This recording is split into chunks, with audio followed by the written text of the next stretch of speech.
Hello guys everybody को। आज मैं आपके सामने अपना लेक्चर नंबर 2 लेकर के आया हूं, जिसमें आप देख पा रहे होंगे ये क्लास 10th का लेक्चर नंबर 2 है और ये एक्सरसाइज 2.2 है। आपके सामने दो प्रश्न लिखे हुए हैं। पहले मैं पहला प्रश्न बताऊंगा आपको, उसके बाद दूसरा।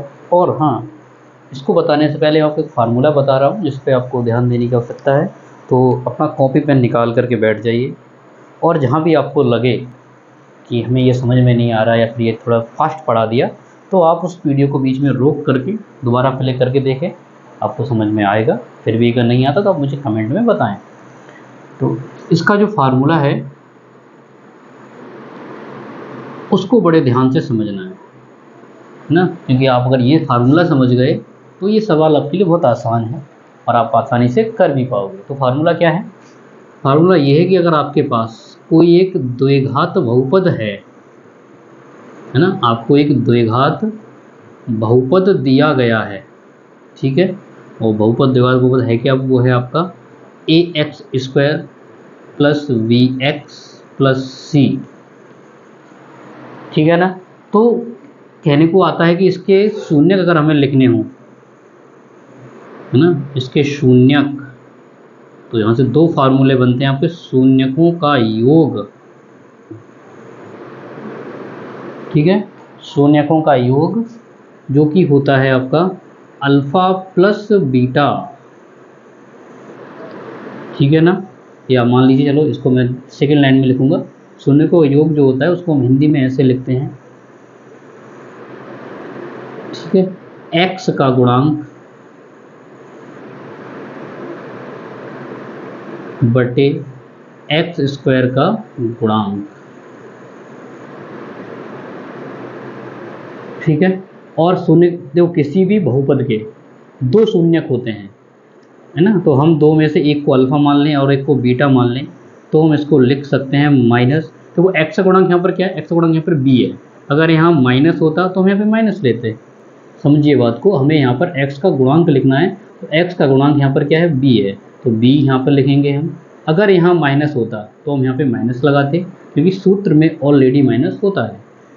अपॉन में क्या है? x² का गुणांक, x का गुणांक क्या है आपका? a, ठीक है। अपॉन में आपका क्या है? x² का गुणांक। तो ये फार्मूला आपका बनता है शून्यकों का योग का। दूसरा फार्मूला है आपके पास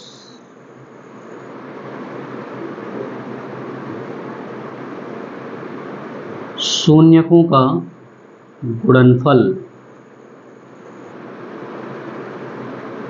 है ना। और ये जो फार्मूला होता है ये होता है अचर पद बटे x² का गुणांक,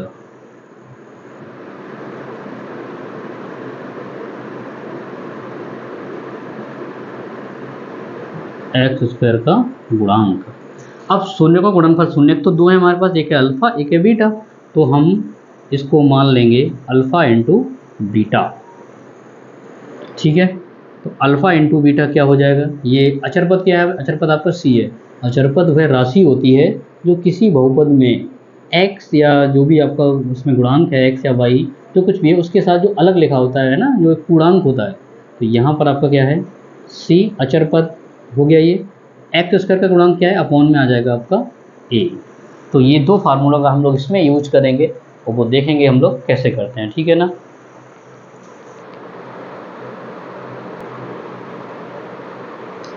ठीक है गाइस, तो हम इस सवाल को करेंगे। हम पहले हम इसके क्या करेंगे? हम इसके पहले गुणनखंड करेंगे, ठीक है। तो गुणनखंड कैसे करते हैं? गुणनखंड करने का तरीका है आपके पास, जैसे यहाँ पर 8 है ना, अगर ये नहीं आता है तो मैं इसकी एक अलग से वीडियो बना दूंगा, फिलहाल इसको सीखिए। 8 मतलब एक 8 के ऐसे गुणनखंड करिए, ऐसे फैक्टर करिए जिन्हें अगर यहाँ माइनस है ना, यहाँ माइनस, तो घटा करके कितना आना चाहिए? 2 आना चाहिए। तो हम जानते हैं 4 दूनी 8, तो 4 दूनी 4 में 2 घटाएंगे कितने बचेगा? 2 बचेगा। तो इसको अगर सॉल्व करोगे तो यहाँ हो जाएगा x² माइनस, यहाँ लिख सकते हैं हम इसको 4 - 2 = x - 8, ठीक है। x की मल्टीप्लाई कर देंगे अंदर, x की मल्टीप्लाई करोगे अंदर क्या हो जाएगा? x² माइनस का 4x, ये माइनस माइनस हो जाएगा प्लस, ये हो जाएगा 2x माइनस का 8, ठीक है। फिर आगे और सॉल्व करेंगे तो यहाँ से हम लोग कॉमन निकाल लेंगे, इनमें से अलग इनमें से अलग, तो यहाँ से x कॉमन निकालेंगे, यहाँ बचेगा x माइनस का 4 प्लस यहाँ से हमने कॉमन निकाल लिया 2 को, तो यहाँ बचेगा x माइनस का 4। ठीक है ना, क्योंकि 2 कॉमन ले लिया तो 2 4 जा 8, यहाँ हो गया ये। आगे आइए,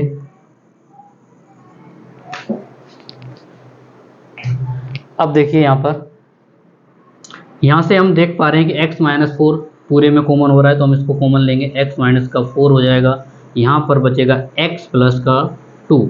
यहाँ से हम लोग शून्यक निकाल लेंगे, तो शून्यक क्या होगा, वो यहाँ शून्यक हो जाएगा वो x माइनस 2 इक्वल टू 0, है ना, sorry x minus 4 equal to 0, और यहाँ हो जाएगा x बराबर 4।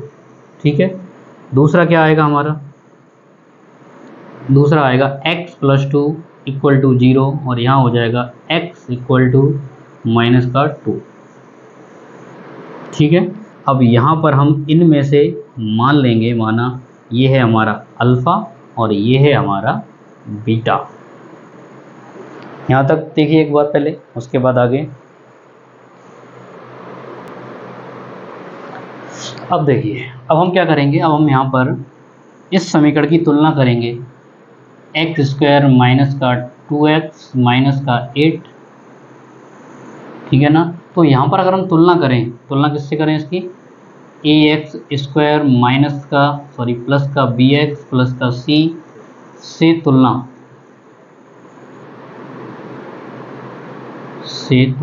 करने पर, तो तुलना करोगे यहाँ से a बराबर आ जाएगा 1, b बराबर, देखो चिन्ह देखना है, चिन्ह यहाँ प्लस है यहाँ माइनस है, यहाँ माइनस के साथ ही लिखना है, तो b बराबर कितना आएगा माइनस का 2, c बराबर कितना आएगा माइनस का 8।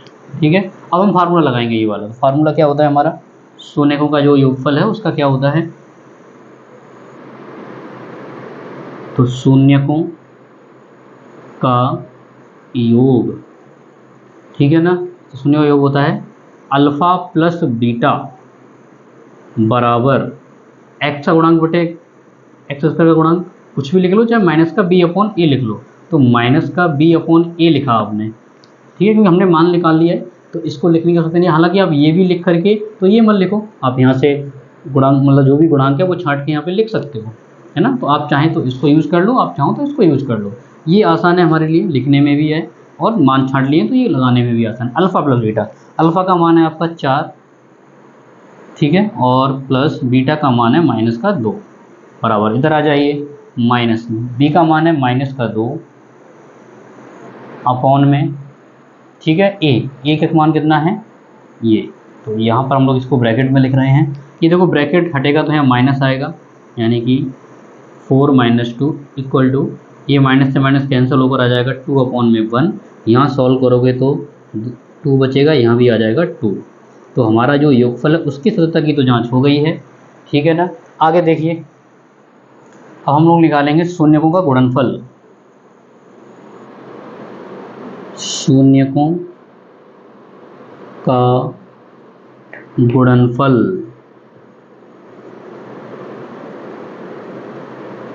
ये होता है अल्फ़ा इंटू बीटा बराबर सी अपॉन में ए।